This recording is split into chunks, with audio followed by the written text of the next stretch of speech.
සුබ දවසක්.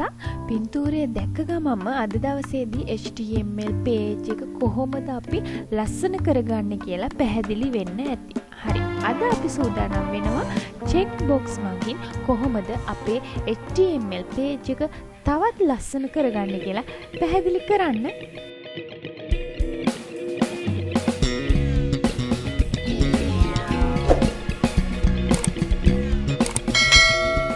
Radio button එක වගේම මේකත් අපි ෆෝම් ටැග් එක ඇතුලේ තමයි නිර්මාණය කරන්නේ. මේ විදිහට මම ෆෝම් කියලා ටැග් එකක් ඕපන් කරගන්නවා. මේ විදිහට ෆෝම් ටැග් එක ඇතුලේ මෙතන අපි සටහන් කරන්නේ ඔප්ෂන් ඕන තරමක්. ඒ කියන්නේ රේඩියෝ බටන් ඔයාලට මතක ඇති එකයි තෝරගන්න තිබ්බේ. ඔප්ෂන් ගොඩකින් එකයි තෝරගන්න පුළුවන්. මේ චෙක් බොක්ස් එකේදී අපිට පුළුවන් කැමති තරමක් ඔප්ෂන් තෝරගන්න. ඒකටත් අර වගේම ප්‍රශ්නයක් දෙන්න ඕනේ. මම H2 ටැග් එක යටතේ ප්‍රශ්නයක් ඉදිරිපත් කරනවා. Which fruits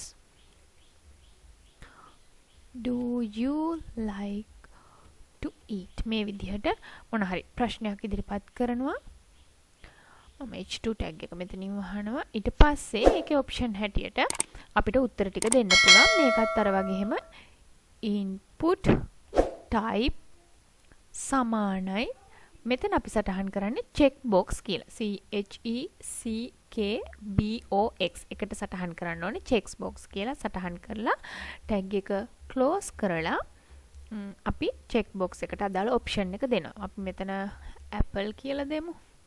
ඊට පස්සේ ඔබට මතක ඇති break එකක් දාන්න අපි එක පෙළට එන එක වළක්වන්න. එහෙනම් මම ඒ වගේ type ටිකක් මේ විදිහට සටහන් කරන්න.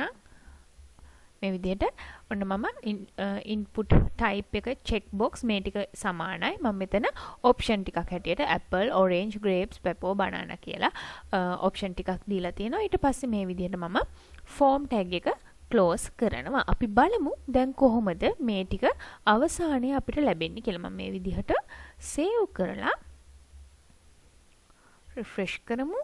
මෙතන ඇවිල්ලා තියෙනවා apple, orange, grapes, pepper, banana කියලා මේ විදිහට තියෙනවා. මට ඔන්න ටික් කරනවා. මේ බලන්න ඉස්සලා රේඩියෝ බටන් එකේ එක ඔප්ෂන් එකක් ක්ලික් කරාදී අනිත් ඔප්ෂන් එක නැති වෙලා ගියා. හැබැයි මේකෙදි අපිට පුළුවන්කම තියෙන ඔක්කොම සිලෙක්ට් කරන්න. ඒ වගේම එකක් ළඟ ඩබල් ක්ලික් කරොත් එහෙම නැත්නම් ක්ලික් කරපු එකක් ආයෙ ක්ලික් කරොත් ඒකේ අවස්ථාව නැති වෙලා යනවා. එතකොට චෙක් බොක්ස් එකේදී වෙන්නේ වැඩි ඔප්ෂන් ගානක් අපිට සිලෙක්ට් කරන්න අවස්ථාව ලබා දෙන එක. ඒකින්ද මම හිතනවා දැන් මේ දේවල් එකතු කරගෙන ඔයාලගේ HTML page එක තවත් ලස්සන කරගන්න, වර්ණවත් කරගන්න, විශේෂ කරගන්න හැකියාව ලැබෙයි කියලා. එහෙනම් තවත් අලුත් විදිහකට ලස්සන කරගන්න HTML page එක ඊළඟ සතියේ තවත් දෙයක් අරන් එන බලාපොරොත්තුවෙන් අදට ඔබෙන් සමුගන්නවා. ඔබට සුබ දවසක්.